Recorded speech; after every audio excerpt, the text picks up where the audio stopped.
আমৃত্যু ভালোবাসি তোকে। লেখনীতে সালমা চৌধুরী। আজকে রয়েছে ৬০তম পর্ব। গল্প পাঠে আছি আমি তারিফ। দেখতে দেখতে মাসখানেক কেটে গেছে। এর মধ্যে মেঘের প্র্যাকটিক্যাল পরীক্ষাও শেষ হয়ে গেছে। অন্যদিকে আবিরের ব্যস্ততা দ্বিগুণ বেড়েছে। সকালের নাস্তা করে বাসা থেকে বের হয়, ফিরতে ফিরতে প্রায় ১০টা-১১টা বেজে যায়। মেঘ প্রায় প্রতি রাতে ব্যালকনিতে দাঁড়িয়ে আবিরের জন্য অপেক্ষা করে। প্রিয় মানুষটার জন্য অপেক্ষা করতে কখনো ক্লান্ত হয় না মেয়েটা। আজ শুক্রবার, স্নিগ্ধ শীতল পরিবেশ। মেঘের ঘুম ভাঙে প্রায় 10টার দিকে। ফ্রেশ হয়ে আপন মনেই নিচে যাচ্ছিল। আচমকা সিঁড়ির কাছে এসে থমকে দাঁড়ালো। তানভীরের রুমের ভেতর থেকে আসা পড়ার শব্দে মেঘ সহসা ভ্রু কুঁচকে তানভীরের রুমের দিকে তাকালো। 1 সেকেন্ড দেরি না করে তানভীরের রুমের দরজা ঠেলে ভেতরে দেখল। মেঘকে দেখে তানভীর পড়া থামিয়ে শান্ত স্বরে জিজ্ঞেস করলো, কিছু বলবি? মেঘ হা করে দুহাতে মুখ ঢেকে উত্তেজিত কণ্ঠে বলল, তুমি পড়তে বসছো? তানভীর নম্র স্বরে বলল, সামনে পরীক্ষা। মেঘ বিস্ময় সমেত তানভীরকে দেখছে। বাসায় মেয়ে সংঘটিত ঘটনার পর থেকে বাবা ছেলের সম্পর্কে যেমন ফাটল ধরেছে, তেমনি ফাটল ধরেছে পড়াশোনার সাথেও। রাজনীতিতে জড়ানোর পর পড়াশোনাটা কেবল সার্টিফিকেটের জন্যই চালিয়ে গেছে। পরীক্ষা ব্যতীত কখনো কলেজের গণ্ডিও পার হয় না। এত বছর পর হঠাৎ তানভীরকে পড়তে বসতে দেখে মেঘের বিস্ময় যেন কমছেই না। এক ছুটে গেল হালিমা খানের কাছে। একে একে সবাইকে তানভীরের পড়ার কথা বলেছে। সেসব শুনে মিমার আদিও তানভীরকে এক নজর দেখে গেছে। মেঘ রুমে এসে দেখে বন্যা কল দিচ্ছে। বন্যার কল রিসিভ করে মেঘ উত্তেজিত কণ্ঠে বলল, জানিস কি হয়েছে? বন্যা আতঙ্কিত কণ্ঠে বলল, কি হয়েছে? ভাইয়া পড়তে বসছে। বন্যা ভ্রু কুঁচকে গম্ভীর কণ্ঠে বলল, এমনভাবে বলছিস আমি তো মনে করছিলাম কাউকে মার্ডার করে ফেলেছেন। অবশ্য বলা যায় না, করতেও পারেন। মেঘের হাস্যোজ্জ্বল চেহারার মুহূর্তে বেদনার চাপ স্পষ্ট প্রতীয়মান হচ্ছে। উজ্জ্বল দৃষ্টতা অন্ধকারে আচ্ছন্ন হয়ে গেছে। মুখ ফুলিয়ে শ্বাস ছেড়ে ভারী কণ্ঠে বলল, সরি, আমি ভাইয়ার ব্যাপারে তোকে কিছু বলবো না ভেবেছিলাম, তারপরও মুখ ফসকে বেরিয়ে গেছে। কিছু মনে করিস না প্লিজ। বন্যা ভাব নিয়ে বলল, অনেক রাগ দেখানো হয়েছে, থাক বেবি, আর রাগ করতে হবে না। আর আমিও সরি, আসলে এভাবে তোর কলিজার টুকরো ভাইকে নিয়ে কথা বলা উচিত হয়নি। মেঘ মৃদু হেসে বলল, বাদ দে এসব কথা, এখন তুই বল, কেন কল দিয়েছিলি? শুনলাম মিনহাজের পা ভেঙে গেছে। বন্যা কথা শেষ করার আগে মেঘ ফোঁস করে উঠে রাগী স্বরে বলল, তুই কি বলতে চাচ্ছিস? আমার ভাই ওর পা ভেঙে ফেলেছে? বন্যা রাশভারী কণ্ঠে বলল, আমি এ কথা বলবো কেন? বুঝলাম ভাইকে খুব ভালোবাসিস, তাই বলে আমার কথা শেষ করার আগে চিৎকার দিয়ে উঠবি? ঠিক আছে বল। ফুটবল খেলতে গিয়ে কিভাবে যেন পা ভেঙে গেছে, এখন হাসপাতালে ভর্তি আছে। মিষ্টিরা সবাই দেখতে যেতে চাচ্ছে, তুই তাদের নাম্বার ব্লক করে রাখছিস, তাই আমাকে বারবার কল দিচ্ছে। তুই কি যাবি?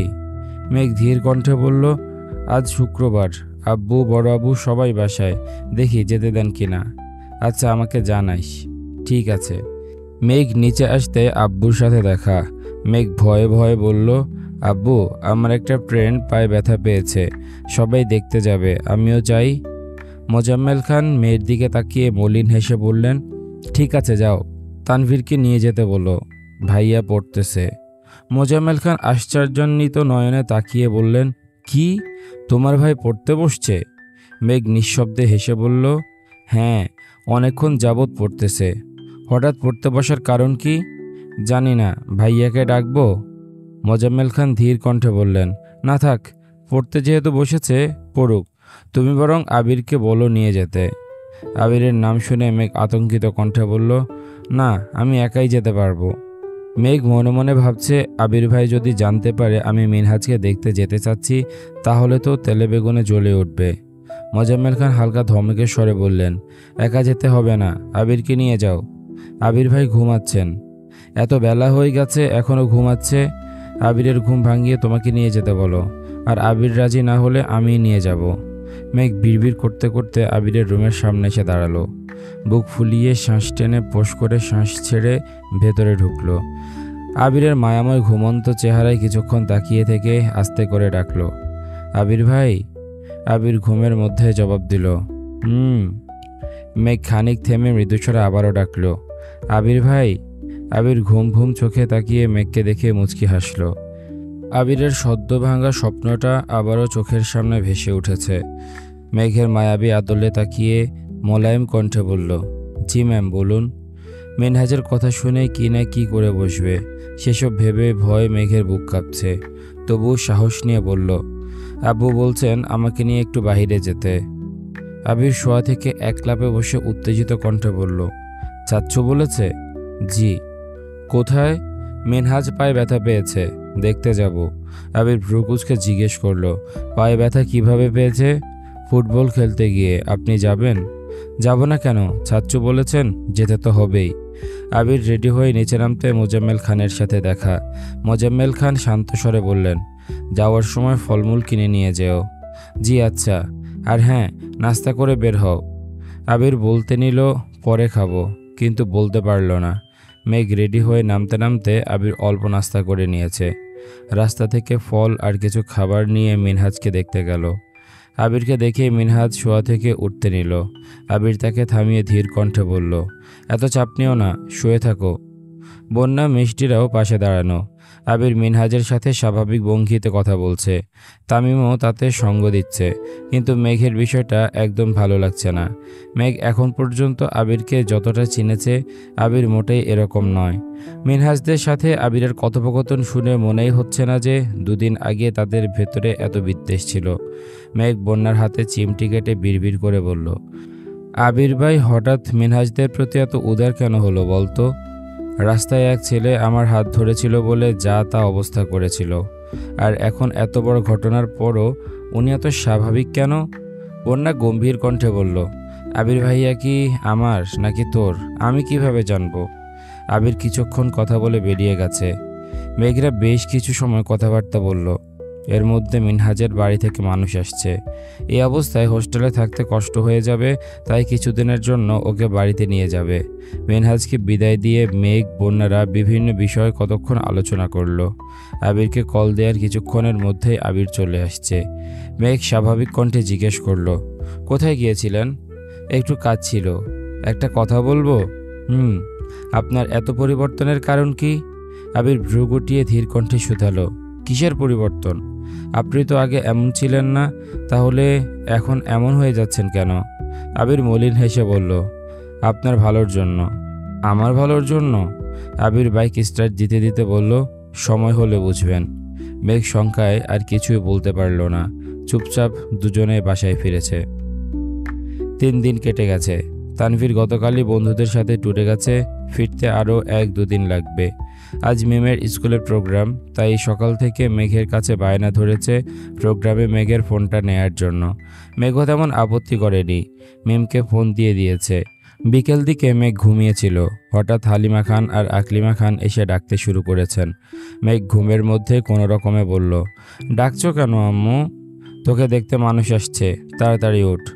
সেকেন্ডের মধ্যে মেঘের ঘুম উধাও। তড়িৎ বেগে উঠে বসে চেঁচিয়ে উঠল, কি? আকলিমা খান চাপা স্বরে বললেন, আস্তে কথা বল, নিচে লোকজন বসে আছেন। মেঘ অবিশ্বাস্য চোখে তাকিয়ে আবারও চেঁচালো, আমি কোথাও যাব না। মেঘ আশেপাশে ফোন খুঁজতে নিল। হঠাৎ মনে পড়েছে মিমের ফোন নিয়ে যাওয়ার কথা। হুট করে ঘটা ঘটনাগুলো মেঘের মস্তিষ্ক অকেজো করে তুলেছে। কি করবে তার দিশাবিশা পাচ্ছে না। আজ বাসায় তানভীর, মিম কেউ নেই। কে বাঁচাবে মেঘকে? কিভাবে যাবে পাত্রপক্ষের সামনে? আবির ব্যতীত কাউকে পাত্র হিসেবে দেখতে চায় না মেঘ। যেভাবে হোক আবির ভাইকে জানাতে হবে। মেঘ হুট করে বিছানা থেকে নেমে দরজার দিকে ছুটল। আম্মু বা কাকিয়া কারোর নাম্বার থেকে কল দিয়ে হলেও আবিরকে জানাতে হবে। দরজা পর্যন্ত যেতেই মোজাম্মেল খানকে দাঁড়ানো দেখে আতঙ্কে মেঘের পা যুগল থেমে গেছে। হালিমা খান আর আকলিমা খান দুজনে হতবাক হয়ে চেয়ে আছেন। মোজাম্মেল খান গম্ভীর কণ্ঠে বললেন, চুপচাপ রেডি হয়ে নিচে আসো, ওনারা তোমার জন্য সারাদিন বসে থাকবেন না। মোজাম্মেল খান আবারও নিচে চলে গেছেন। মেঘকে দেখতে ছেলের বাবা আর ছেলের মা আসছে। ছেলে প্রাইভেট বিশ্ববিদ্যালয়ের শিক্ষক, দেখতে শুনতে খুবই ভালো। মোজাম্মেল খানের পরিচিত একজন এই সম্বন্ধে কথা বলেছেন। বাবা মায়ের একমাত্র ছেলে, উত্তরাতে নিজস্ব বাসা আছে, এলাকায় বেশ নামডাকও আছে। ওনাদের একটাই ইচ্ছে, মেয়েকে হতে হবে সুন্দরী, যাতে ছেলের সঙ্গে মানায়। বাড়িতে কোনো কাজ করতে হবে না, যখন যা ইচ্ছে করতে পারবে। এসব শুনে মোজাম্মেল খান মোটামুটি রাজি হয়ে গেছেন। মোজাম্মেল খান একাই ছেলের বাড়িতে গিয়ে ছেলে দেখে আবার তাদের নিজের সাথে করে বাসায়ও নিয়ে আসছেন। মোজাম্মেল খান ছেলের বাসায় থাকতেই আলী আহমদ খানকে কল দিয়ে বাসায় আসতে বলছেন। মালিহা খান আর বাড়ির হেল্পিং হ্যান্ডরা মিলে তাদের জন্য নাস্তা রেডি করছেন। উপরে হালিমা খান আর আকলিমা খান মেঘকে শাড়ি পরার জন্য জোরাজুরি করছেন। মেঘ শাড়ি ছুঁড়ে ফেলে চিৎকার করে বলছে, তোমরা আমার সাথে এমন কেন করছো? তোমরা কি চাও আমি মরে যাই? হালিমা খান মেঘের মুখ চেপে ধরে আর্তনাদ করে বললেন, আজেবাজে কথা একদম বলবি না। ছেলে দেখা বিষয়ে আমি কিছুই জানি না। তোর আব্বু হুট করে তাদের নিয়ে বাসায় হাজির হয়েছেন। এখন তুই রেডি না হলে বাড়িতে তুলকালাম কাণ্ড শুরু হয়ে যাবে। মারে, আমার কথা মান একটু। মেঘ কাঁদতে কাঁদতে বলল, আমি বিয়ে করব না আম্মু।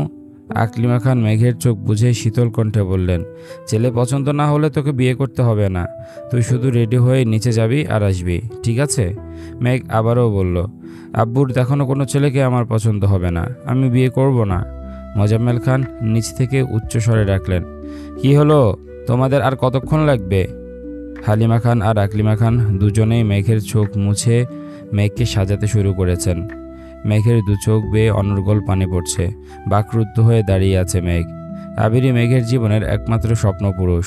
আবির ব্যতীত এই 1.5 বছরে কাউকে নিয়ে 1 সেকেন্ডের জন্য ভাবেনি, অথচ আজ সবকিছু তছনছ হয়ে যাচ্ছে।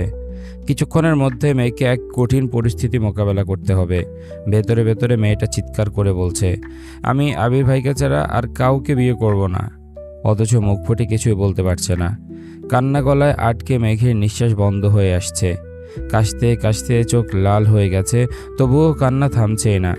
20-25 মিনিট পর মোজাম্মেল খান আবারও উপরে আসছেন। ততক্ষণে মেহমানদের নাস্তা খাওয়া শেষ। আলী আহমদ খান বাসায় ফিরে কেবলই ফ্রেশ হতে গেছেন। মালিয়া খানও নিজের রুমে বসা। মেঘকে অনেক জোরাজুরি করেও শাড়ি পরাতে পারেনি, তাই সবুজ রঙের একটা 3 পিস পরিয়ে আকলিমা খান মোটামুটি সাজিয়ে দিয়েছেন। চোখে কাজল আর ঠোঁটে লিপস্টিক দিলেই মেয়েটাকে অসম্ভব সুন্দর লাগে। আকলিমা খানও সেটাই করেছেন। মোজাম্মেল খান দরজা থেকে মেঘকে দেখে কপাল গোটালো। ভিতরে এসে গম্ভীর কণ্ঠে বলল, কি শুরু করেছো তুমি? আর কতক্ষণ ওনাদের বসিয়ে রাখবো? মেঘ মাথা নিচু করে দাঁড়িয়ে আছে। মোজাম্মেল খান ভারী কণ্ঠে বললেন, আমাকে ভাইজান বলেছিল পাত্রপক্ষ বাসায় এনে তারপর কথা বলতে, আমি তাই করেছি। এখন দেখি কে আটকায়। মেঘ মনে মনে আওড়ালো, আমার আবির ভাই আসলে এক মুহূর্তে সবকিছু ছারখার করে দিবে, তারপর বুঝবা কে আটকায়। অকস্মাৎ নিচ থেকে আবিরের চিৎকারের শব্দ ভেসে আসছে। আবিরের কণ্ঠ কানে বাজতেই মেঘ সহসা বিপুল চোখে তাকালো। সর্বাঙ্গে হিমশীতল হাওয়া বয়ে যাচ্ছে, দু চোখ চিকচিক করছে। আবিরের কণ্ঠে একের পর এক হুঙ্কার আসছে। মোজাম্মেল খান দ্রুত রুম থেকে বেরিয়ে গেলেন। ওনার পেছন পেছন হালিমা খান ও আকলিমা খানও ছুটলেন। মেঘের দু চোখ বেয়ে তখনও পানি পড়ছে, কিন্তু ঠোঁট জুড়ে প্রশান্তির হাসি ফুটছে। মেঘ দীর্ঘ নিঃশ্বাস ছেড়ে বলল, আপনি আমার অভয়, আপনি আমার প্রণয়, তাই তো দণ্ডে দণ্ডে আপনার অনুষঙ্গে ডুবে যেতে চাই। মোজাম্মেল খান রুম থেকে বের হয়ে ব্যালকনি থেকে নিচে তাকাতেই চোখে পড়ল আবির একটা ফুলদানি ফ্লোরে ছুঁড়ে চিৎকার করে বলছে, আর কোনোদিন যদি এই বাসার চৌকাঠ পার করার চেষ্টা করেন তাহলে জীবন নিয়ে ফিরতে পারবেন না। পাত্রপক্ষ ভয়ে এক প্রকার জীবন বাঁচাতে পালিয়েছে। মোজাম্মেল খান সিঁড়ি দিয়ে নামতে নামতে চিৎকার করে বললেন, সমস্যাটা কি তোমার? আমার কোনো সমস্যা নেই। তুমি বিয়ে করবে না বলে কি এই বাড়ির কারো বিয়ে হবে না? আবির উচ্চস্বরে চেঁচিয়ে উঠল, না হবে না, আগামী 6 মাস এই বাড়িতে কোনো বিয়ে হবে না। তোমার কথাই শেষ কথা? আবির রাগান্বিত কণ্ঠে পুনরায় বলল, হ্যাঁ, এই ব্যাপারে আমার সিদ্ধান্তই শেষ সিদ্ধান্ত।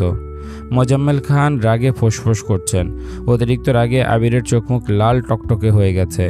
মালিয়া খান, আকলিমা খান আর হালিমা খান 3 জনে আবিরকে থামানোর চেষ্টা করছেন।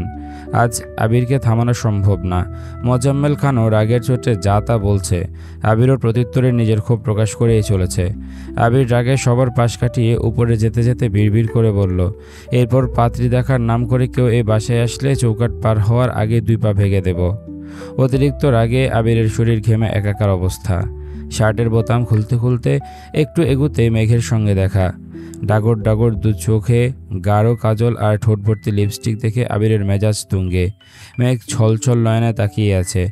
এমন সময় আলী আহমদ খান নিজের রুম থেকে বের হয়েছেন। মোজাম্মেল খান তখনও নিজের রুমে বকবক করেই যাচ্ছেন। আবির দীর্ঘশ্বাস ছেড়ে দুহাতে বৃদ্ধাঙ্গুল দিয়ে মেঘের দু চোখের কাজল লেপটে দিয়েছে। সাথে সাথে ডান হাতের বৃদ্ধাঙ্গুলে মেঘের ঠোঁটে ঘষা দিয়ে লাল টকটকে লিপস্টিক গাল পর্যন্ত ছড়িয়ে দিয়েছে। মেঘ আহাম্মকের মতো তাকিয়ে আছে। আবির গম্ভীর কণ্ঠে বলল, নিচে তোর শ্বশুর অপেক্ষা করছে, যা নিজের রূপটা দেখিয়ে আয়। আবির ফোঁস করে নিজের রুমে চলে গেছে। মেঘ ঘাড় গড়িয়ে কতক্ষণ আবিরের দিকে তাকিয়ে রইল। নিচ থেকে আলী আহমদ খানের ধমকের শব্দে মেঘ লাফ দিয়ে ওঠে। সঙ্গে সঙ্গে নিজের রুমে ঢুকে দরজা বন্ধ করে দিয়েছে। ড্রেসিং টেবিলে নজর পড়তে মেঘ গুটি গুটি পায়ে এগিয়ে গেল। লেপটে যাওয়া কাজল আর গাল পর্যন্ত ছড়ানো লিপস্টিক দেখে মেঘ মুচকি হেসে বলল, আবির ভাই, আপনি বড্ড হিংসুটে, তবে এই হিংসুটে মানুষটাকেই আমি ভালোবাসি। নিচ থেকে চিৎকার চেঁচামেচির শব্দ আসছে। মেঘ ভয়ে গুটিসুটি মেরে বিছানার এক কর্নারে বসে আছে। দু একবার উঠে দরজা পর্যন্ত গিয়েও ফিরে এসেছে। আবিরের প্রতি মেঘের অগাধ বিশ্বাস, আবির একাই সবকিছু সামলে নিতে পারবে। কিন্তু আজ আর তা হলো না।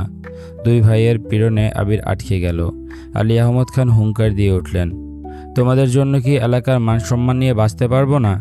আবির শার্টের বোতাম লাগাতে লাগাতে ভাবিলাসহীন জবাব দিল, মান সম্মান যাওয়ার মতো কাজ না করলেই হয়। আলী আহমদ খান আবারও চেঁচালেন, আমরা কি করব না করব তা কি তোমাদের বলে করতে হবে? আবির নিশ্চুপ দাঁড়িয়ে আছে।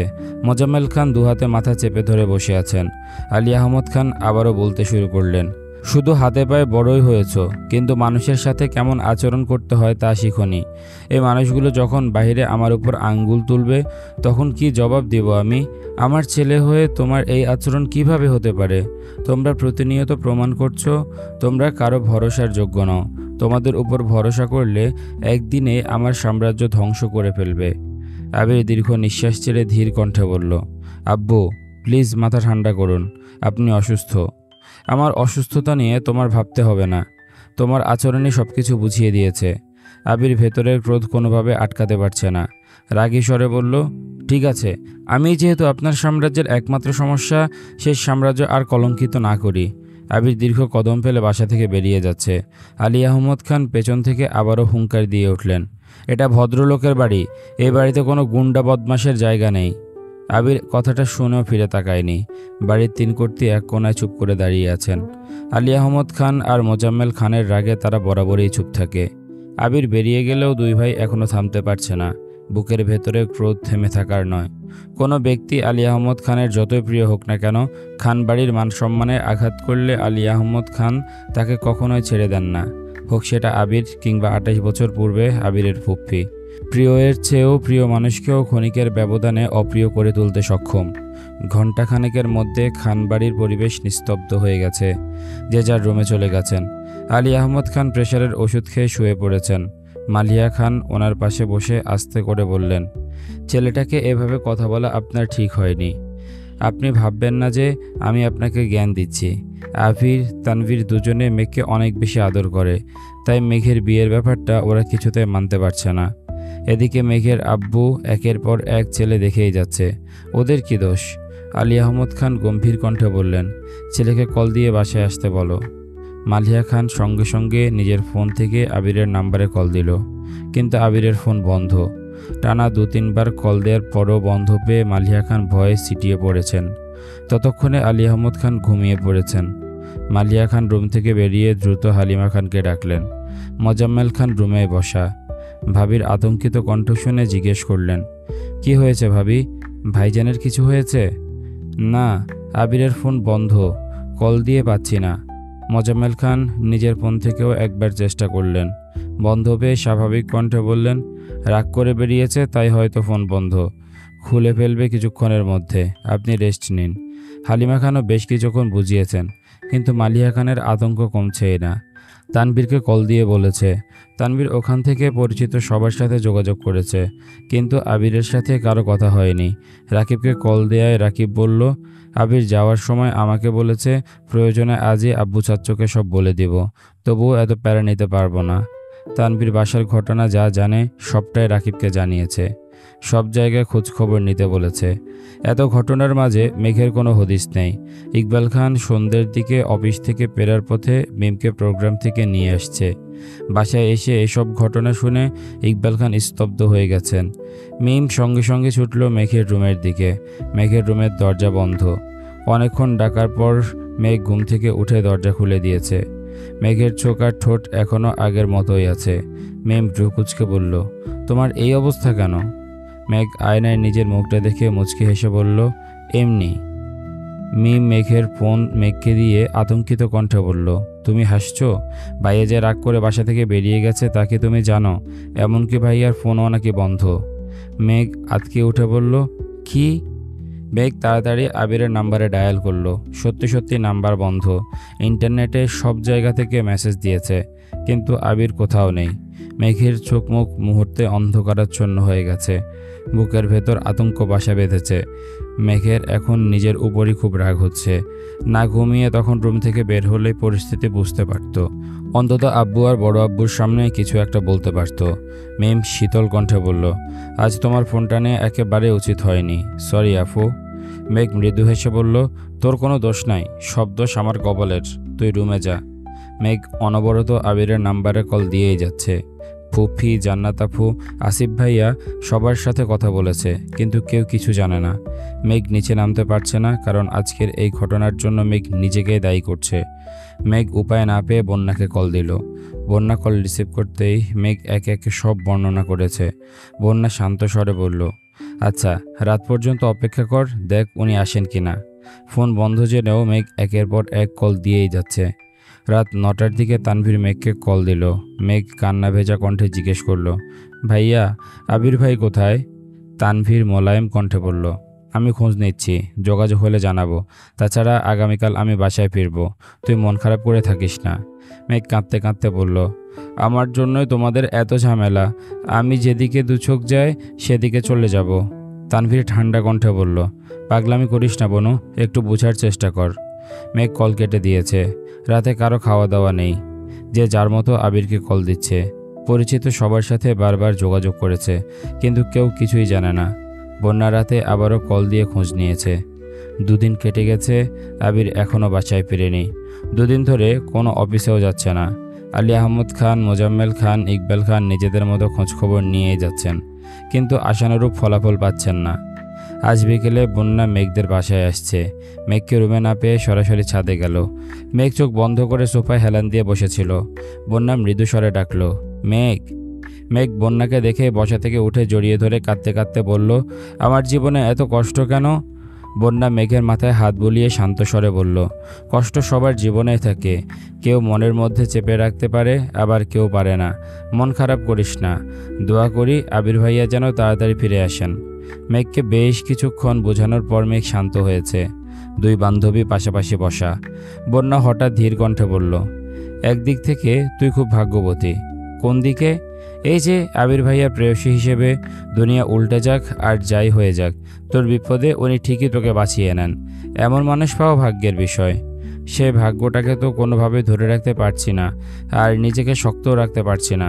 তুই কিভাবে এত শক্ত থাকিস? বন্যা মলিন হেসে বলল, শক্ত থাকি না, তবে শক্ত থাকার চেষ্টা করি। কিভাবে? তুই একদিন বলেছিলি মানুষ নিরন্তর সুখের নীড় খোঁজে, কষ্ট আড়াল করে প্রতিনিয়ত স্বভাবসিদ্ধ হাসে। সত্যি বলতে এটাই বাস্তবতা। জীবনে চলার পথে প্রতিটা মানুষই মানসিক শান্তি খোঁজে, যেখানে সে সর্বোচ্চ ভালো থাকতে পারবে। কিন্তু সেই সুখের স্থান সবার ভাগ্যে জোটে না।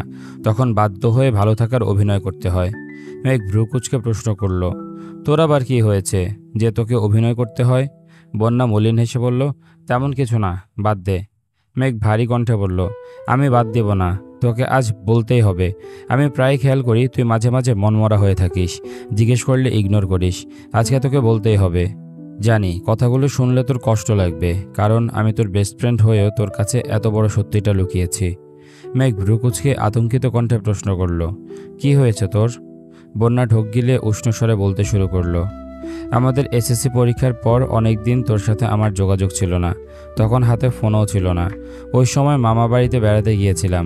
ওখানে এক মামাতো ভাইয়ের সাথে মোটামুটি ভালো মিল হয়েছিল। ভাইয়া তখন রাবিতে পড়তো। ছুটিতে বাড়ি আসছিল।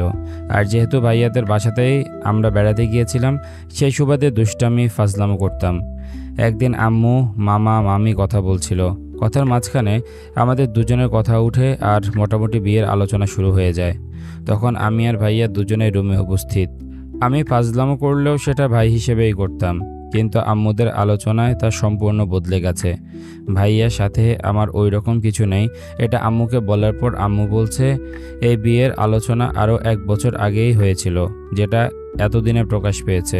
মূল কথা, তারা দেখতে চেয়েছিল আমার আর ভাইয়ার বন্ডিংটা কেমন হয়। এসব জানার পর আমি আরও বেশি হতাশ হয়ে গেছিলাম। বাধ্য হয়ে সুযোগে ভাইয়াকে সব কিছু খুলে বলি। ভাইয়া সাহায্য করার বদলে আমায় প্রপোজ করে বসেন। তখন রাগ করে মামা বাড়ি থেকে চলে আসি। এরপর থেকে ভাইয়া মাঝে মাঝে আম্মুর নাম্বারে কল দিত। যেহেতু প্রাথমিকভাবে বিয়ের আলোচনা হয়েছিল, তাই আম্মুও আমাকে ফোন দিতেন। আমি না চাইতেও ওনার সাথে কথা বলতাম। ধীরে ধীরে আমিও মানসিকভাবে সেই মানুষটার সাথে জড়াতে শুরু করি। আমার যেহেতু আলাদা ফোন ছিল না, ওইভাবে কথাও হতো না। একদিন আপুর ফোন থেকে ফেসবুকে ওনার আইডি চেক করি, যা দেখে আমি রীতিমতো টাসি খেয়েছিলাম। ওনার আইডিতে একের পর এক মেয়ের ছবি। ওনার বন্ধু তালিকায় ছেলে নেই বললেই চলে। তার মধ্যে একজনের সাথে বেশ কিছু ছবিও পোস্ট করা, যার সবগুলোতে রোমান্টিক ক্যাপশন দেয়া। আমি সেসব সহ্য করতে না পেরে ওনাকে কল দিয়ে রাগারাগি করি। এক পর্যায়ে উনি স্বীকার করেন যে সে মেয়ে তার গার্লফ্রেন্ড, শুধুমাত্র পরিবারের মানুষের সামনে ভালো সাজার জন্য এমন কাজটা করেছে। তাছাড়া উনি আমার চেয়ে ভালো কাউকে ডিজার্ভ করেন। আরও কত কি। বন্যা দীর্ঘ নিঃশ্বাস ছেড়ে আবার বলল, সেদিনের পর একটা কথাই মাথায় ঢুকেছে, জীবনে বহুরূপী মানুষের চেয়ে একজন অতি সাধারণ মানুষও ঢের ভালো। মানুষটা নিষ্ঠুর কিংবা পাষাণ হোক, তবুও একান্ত আমার হোক। এই ছিল আজকের পর্ব। কেমন লেগেছে তোমাদের কমেন্ট করে জানাও। দেখা হচ্ছে পরের পর্বে। ততক্ষণ পর্যন্ত সবাই ভালো থাকো, সুস্থ থাকো। আজকের মতো আমি তারিফ এখানে বিদায় নিচ্ছি। আল্লাহ হাফেজ।